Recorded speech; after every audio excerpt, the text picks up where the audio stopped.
sebagai roroni atunggil Dewi Tunggal atau asa manunggaling kaulah Gusti, sebuah pelantara spiritual yang pernah pula digelar oleh Ki Ageng Kepuhanongo, Ki Ageng Pengi bernama Syekh Lemah Abang atau Unino Aning Uno. Sementara itu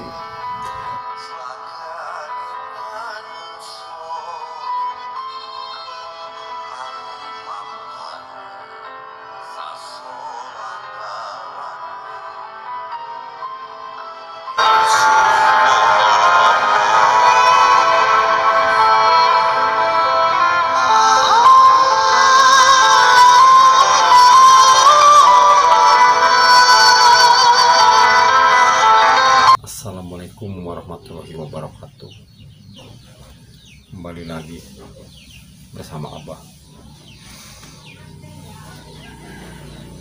Selamat datang kembali Kadang Kinasih Aksara, melanjutkan ngaji Roso. Pada kesempatan ini sedikit Abah akan mengulas ngaji Roso untuk mempertajam naruri manusia agar memiliki ketajaman nalar atau cahaya cipta, inteligensi otak. Nalar harus bisa menangkap makna yang terbesit dalam naruri atau nurani. Jangan sampai lengah, sebab proses untuk menangkap getaran nurani hanya berlangsung secara kitab. Pada dasarnya nurani memiliki siapapun pastilah setajam sembilu. Jika kita rasa tumpul itu bukan berarti salah nuraninya, melainkan tugas nalar kita sebagai cipta pangranting rasa telah mengalami kegagalan. Namun sebelumnya, mari kita kenalkan dulu istilah-istilahnya yang lazim dipakai sebagai pengantar wejangan. Salah satunya Tugumani ing Samudro. Ini menggambarkan daya cipta yang terus-menerus berporos hingga pelupuk mata. Daya cipta akal budi manusia yang dijangkaunya seumpama luasnya samudra, namun konsentrasinya terfokus pada mata batin. Adapun tentang bagaimana teknik atau tata cara agar supaya setiap kita mampu meraba, merasakan dan membedakan mana getaran nurani, mana pula getaran nafsu. Pertanyaannya tersebut bukanlah sekedar latah, tetapi mengelola hati nurani merupakan hal yang sangat penting untuk selalu diupayakan dengan sungguh-sungguh.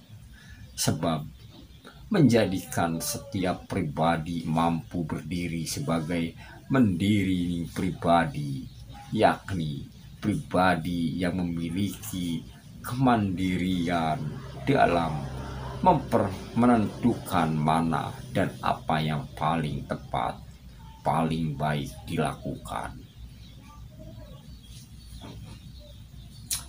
Tuh, itu tuh. Jadi inti nama berdiri sendiri,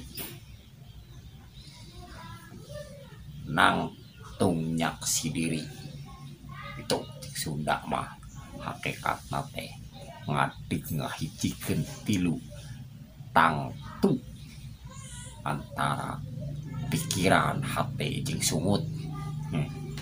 Gitu. Lanjut.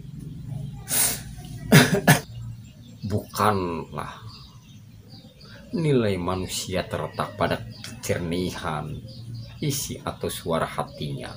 Suara hati atau hati nurani merupakan kesadaran aku akan tanggung jawab dan kewajiban aku sebagai makhluk bernama manusia dalam situasi yang sungguh-sungguh, sehingga suara hati harus dipatuhi dan diikuti hati nurani, atau dalam terminologi Jawa disebut sebagai alusing pandulu atau kehalusan daya cipta, yakni kekuatan yang akan kemampuan perasaan hati nurani untuk meraba, merasakan, membedakan, dan menentukan.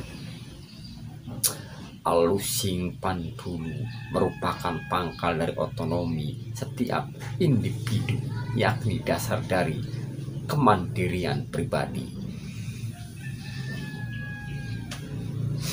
Itu pusat otoritas setiap pribadi berada di dalam hati nurani sendiri. Sementara itu, untuk menyeleksi baik atau buruk merupakan tanggung jawab nalar dengan cara pemikiran terbuka dan bebas menemukan pilihan dan keputusan mana yang paling tepat. Gitu. Nah, enak ya, nurani adalah jendela menembus uninong, ani, unong. Nalar pun kenyataannya sangat riskan, dapat terkurung oleh suatu tembok yang bernama keyakinan, membabi buta, dengan kata lain, penghalang terbesar ketajaman nurani kita. Tidak lain adalah doktrin-doktrin yang membelenggu nalar. Misalnya, mulai dari bentuk doktrin militer, doktrin budaya, doktrin seni, doktrin mitologi, hingga doktrin agama. Sebab doktrin bagaimanapun bentuknya lebih bersifat pengungkungan kesadaran agar individu memiliki loyalitas tanpa perlu nalar, tanpa perlu menjawab pertanyaan-pertanyaan yang timbul dari hati nurani. Jika dianalogikan, doktrin merupakan alat yang serupa dengan kacamata kuda, sementara kuda adalah perumpamaan insan. Supaya kuda tetap berjalan lurus ke depan, maka diperlukan kacamata. Baca doktrin. Sebab doktrin kacamata kuda mempunyai prinsip, keharusan, kewajiban bahwa jalan kebenaran hanyalah jalannya yang lurus, yang hanya tampak di depannya saja. Sementara itu adalah realitas dan fakta bahwa hidup ini banyak ditemukan persimpangan jalan, banyak sekali jalan raya, jalan protokol, jalan diandes, jalan provinsi, dan jalan setapak. Masing-masing jalan menuju ke satu tujuan yang sama, yakni Sang Gusti. Bagus sing ati, Gusti ada di dalam aku. Setiap orang hendak mencari Gusti di dalam aku, agar supaya diri kita menjadi aku di dalam Gusti. Dalam istilah wejangan lajeng disebut sebagai rasa aku bukan kramat dangsa, atau aku kang madeg pribadi, atau saya sebut sebagai rasa sejati. Itulah paraning dumadi manusia, tak berbeda jauh di atas langit sana, tetapi ada dalam setiap pribadi kita masing-masing. Kesadaran ini dapat menjelaskan pula mengapa nenek moyang bangsa kita dulu jika berdoa tidak menengadahkan sambil menatap langit, melainkan cukup dengan telapak tangan memegang dada. Dalam meneges pun tersebutlah niat ingsun yang bermakna ingsun ing sejroning aku, aku ing sejroning ingsun.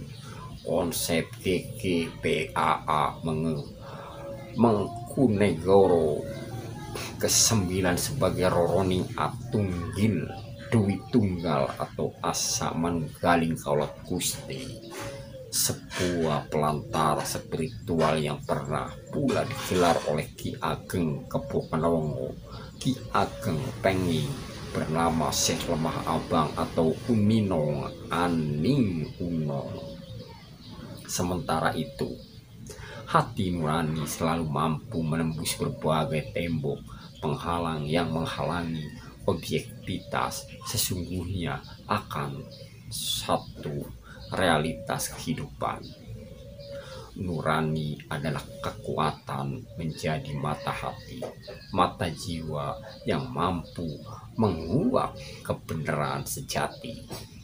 Hanya saja, untuk menggali dan menemukan hati nurani, kita harus menggalinya dari kubangan lumpur yang penuh bakteri, kuman, dan penyakit. Sekali lagi, tulisan pendek bertujuan untuk berbagi keweruh, pengetahuan, dan ilmu pengetahuan spiritual. Bagaimana cara paling sederhana agar kita dapat menemukan nurani yang dapat diumpamakan sebagai berlian yang terendam di dalam lumpur kotor. Gitu. Wassalam. Assalamualaikum warahmatullahi wabarakatuh.